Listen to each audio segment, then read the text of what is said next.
Hey guys, welcome back to Growing with Gordon. And our second discussion will just be an overview still of different investment opportunities. Things that I've done, things that I've worked with other clients to do, other friends, discussions, and it's just there's so much opportunity out there. And just investing in real estate is still such a broad term. So really today is just to focus and list out all the different types of investing that can be done. And I'm going to touch on a lot of points, do a quick summary of those points, and then over time, going into each one in a little more detail, financing involved with each one. And we're going to learn together and grow together. So you'll start to figure out like, oh, this sounds like a great opportunity, something that I could do more of. Or another one of like, oh my gosh, there's so much to learn with this. I don't know if that's my cup of tea. Or it may push you to partner with someone else who may have experience in that type or area of investing so you can learn everything there is to know about it and then take it on your own. So that's why mentorship is so important, being a mentee, being a shadow. Again, as I talked about before, that's how I learned a little bit about flipping, kind of not really partnering, but working with Jason back in Richmond. And so I also want to talk a little more about kind of how I fell into investing to begin with. So let's start there.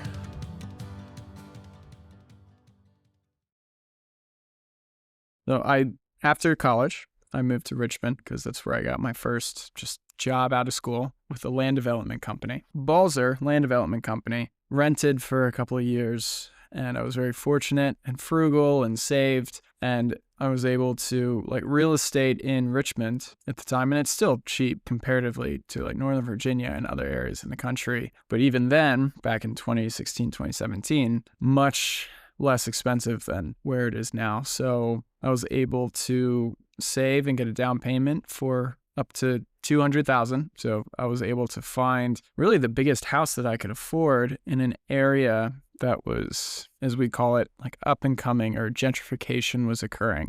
And it still is to this day. There's been a lot of appreciation in the area, but there are pros and cons to it. Again, that's a discussion for another time to get people's thoughts. And this home was fully renovated 8 years ago, which means it's been updated, the newer kitchen, bathrooms. There really wasn't much work that had to be done. Unfinished basement, but it was very common in Richmond to not have finished basements, so I didn't really think about that too much. And I was able to buy it, move in, and it really wasn't until my wife now, girlfriend at the time, after a few months, she was like, John, you have all these extra bedrooms. What are you gonna find people to live there, or are they just going to be empty? And I was like, no, you're right. I need to fill up this house full of friends. So that's what I did.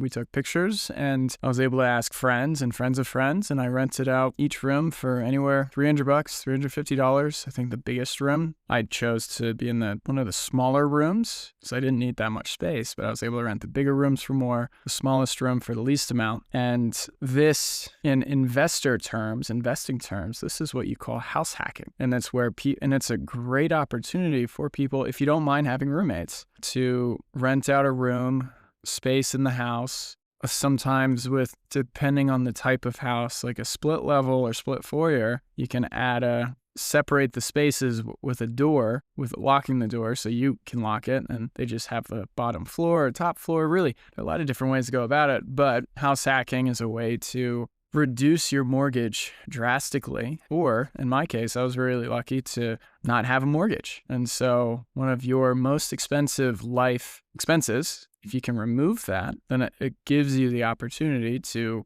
save that money elsewhere, roll it into other investments. And this is probably one of the easiest ways for your normal average Joe to build a real estate portfolio by purchasing their first house, renting out the rooms, living in that house for a year, and then doing it again. You can, without getting into the nitty-gritty details, because I want to save this specifically for another discussion, you're able to then save up money, roll that into a low down payment, 5% conventional loan to get another house. Maybe the house needs work. It's livable, but you put in that sweat equity, force appreciation, paint. I'm not saying full gut, but put in paint, add some nice appliances. Just there are small ways that you can add value, rent out the rooms, live in one of the rooms, and then do it again. Some people do it every other year. And that's a way to, over time, get 2, 3, 4, 5 rental properties under your name without saving or without spending hundreds of thousands of dollars. So again, it's different per market, but you can really get creative with real estate investing. So this is where I started. I kind of fell into it. And here's the famous shoulda, coulda, woulda. I wished I had done this again multiple times, but still with this one property, I was able to, it was a 4 in a finished attic space. So I turned into basically a 5-unit property. And instead of purchasing another property, I ended up turning the shed into kind of its own little tiny house, and I was able to rent that out as well. So I kind of use this as a test or an experiment just to go through the pros and cons, learning the ins and outs, and having 5 different personalities in the house. There's, again, a lot of pros and cons and a lot of lessons that I learned through the process, but that is what's called house hacking. So kind of like a live-in, flip-in house hack. But you hear a lot about rentals in this day and age, and rentals really, over time, it's not a get-rich-fast scheme. And you hear in history, I'd have to look up to see what the specific percentage is. Maybe I will for the next show. Is 90% of the wealthiest people in the world, the large portion of their wealth comes from owning real estate. If it's rental properties, if it's personal properties, commercial spaces, Dunkin' Donuts, really kind of any form of real estate where you have ownership of it and it is an asset where it's producing funds. So the most famous and the most boring is what you call a long-term rental property. That's where there are the mom and pop shops that own 3 or 4 rental properties, and there are folks that I know that own over 100 rental properties. So it really just depends on what formula you want to use and how aggressive you want to go into it. If it's just more casual passive income, again, I'm a realtor, so a lot of my clients, the first question I ask them, I'm like, in this obviously different market, different interest rates, a whole different discussion, but I always want to ask them that question of, do you have to sell your first home in order to purchase your second home, or are you able to hold on to it as a rental property? And people are like, oh no, I don't want to be a landlord. I don't want to fix toilets at 2 o'clock in the morning. It's a different conversation that rarely happens. And what's most important is that you have a team that supports your client. So if they do want to rent that out, you can refer them to property managers. You can help them manage it themselves if it's just one. There are a few different conversations you can have. But if they're able to hold on to that property, have a tenant move in that's and you're breaking even. Again, it's a risk. There's a risk with investing in real estate. But if someone else is paying down your mortgage, you don't have to, then over time, you're going to see just the opportunity in that, from the appreciation of the house to rent slowly going up over time to then your mortgage being paid down. So that rent will increase more and more. And it's amazing how this could be life-changing in a matter of 7 to 10 years for people. So that's probably one of the simplest ways to do it. Or you use separate financing to then purchase investment properties or rentals, slightly different interest rates. At some point, I'd love to have a lender come in to talk more about the different financing options that if you're just buying a house for you or if it's an investment property, everything varies. There are different requirements that are needed, but a lot of times the easiest way to do it is to just have that simple formula in play. Is I will purchase a rental property every other year. This is what I'm looking for. So have that set criteria, same criteria you use to buy a house, or the criteria you want when you found an apartment. If you're renting, you're looking for X, Y, and Z. So when you're looking for a rental, maybe it's a brick rancher built in this specific time. It's a 3-bedroom, 2-bathroom. Here's the metrics that I want. You research the area that you're comfortable with, and it comes back to what experience you want to have with it. If you want an area that's up and coming to something that's a little more stable, because every property, there's just a lot of research that goes into it, and you as a person, have to figure out what experience you want to have with that property, what you're comfortable with doing, if you want it to be more passive or active. And so that leads me into the next type of rental. And I'll see if I can move through these pretty quickly, but I just wanted to give a kind of synopsis of points to look at when you're looking for a rental.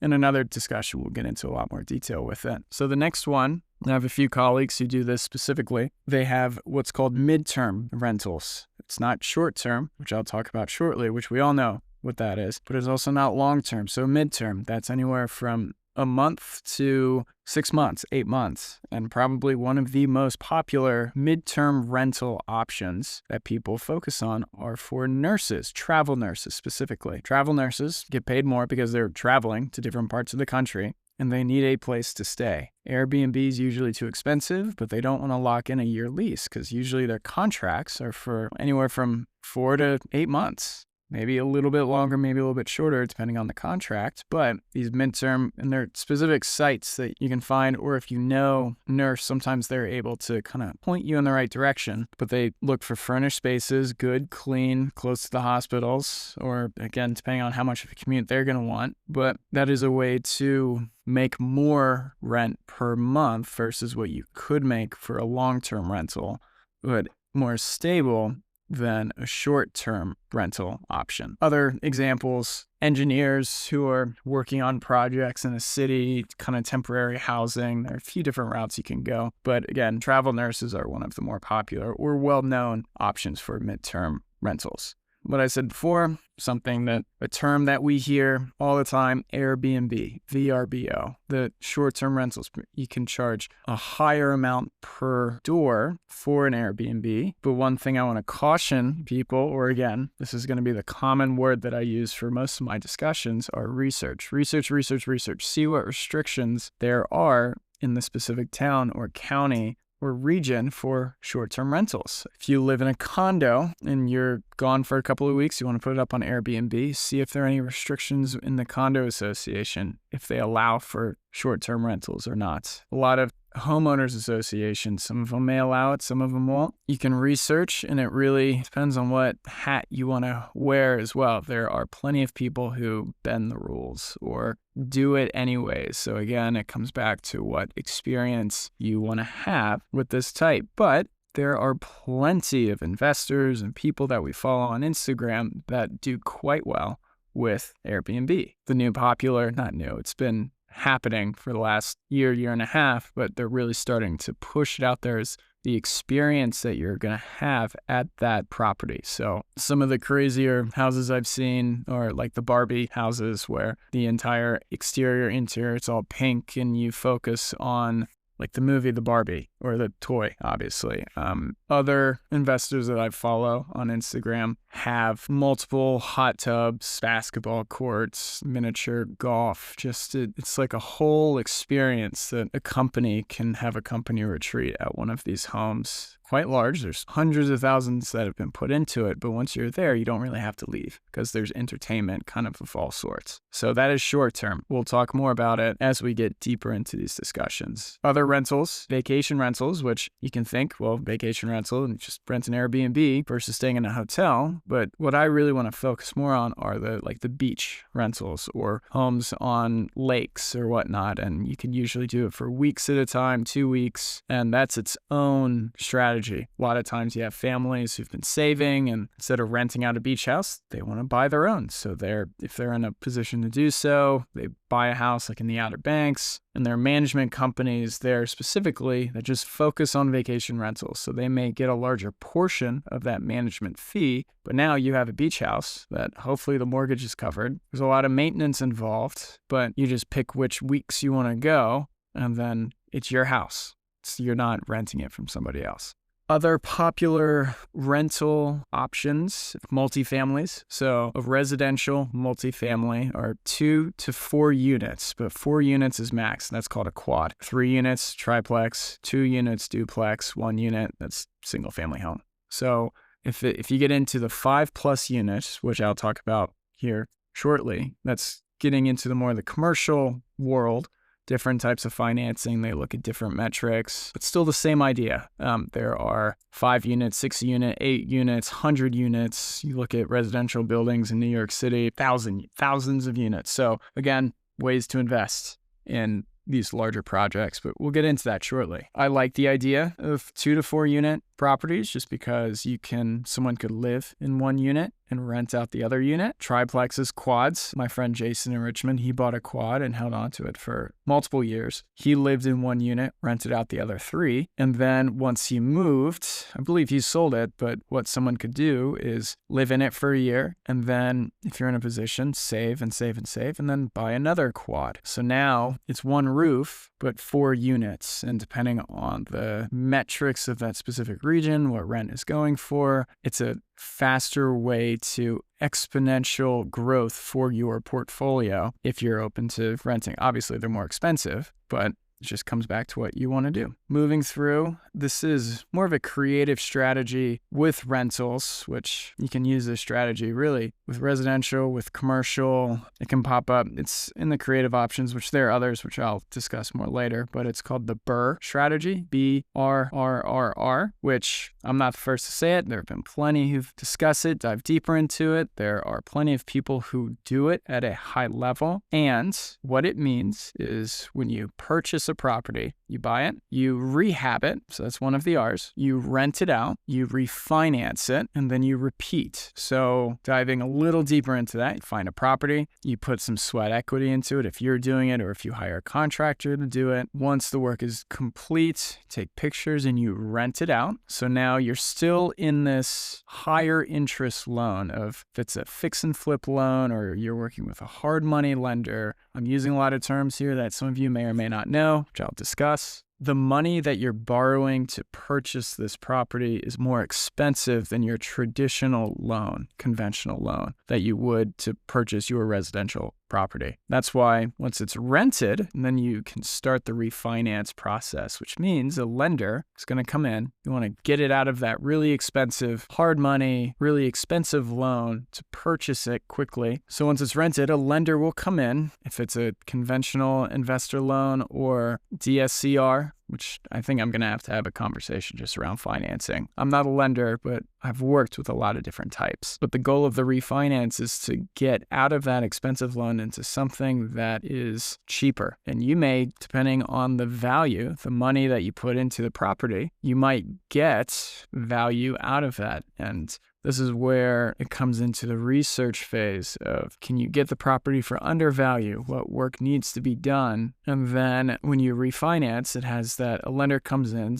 it appraises for a new value, and do the rents cover the loan of that new value, and then you repeat that process. So it's another way for people to basically buy homes for free, depending on the value, depending on the deal, rent it out, and then they're able to cash flow faster. The BRRRR strategy, that's going to be its own conversation because there's so much I want to discuss, but not right this second. Then a couple of others that people use if it's a rent to own situation. So if you're currently leasing a property, you have a good relationship, or even if you don't, if you have a relationship with the owner, let's say they just don't want the house anymore, you can always ask the question. There are lease to own options in a contract where that rent, if you need an X amount down and then that lease is going towards the down payment, there are a few different ways you can work it, but that does happen once in a while. Section 8 housing, people say there are pros and cons. There are a lot of investors who do quite well, and then there are a lot of folks who say, don't touch it with a 10-foot pole. It's government, can't say guaranteed anymore. We thought it was guaranteed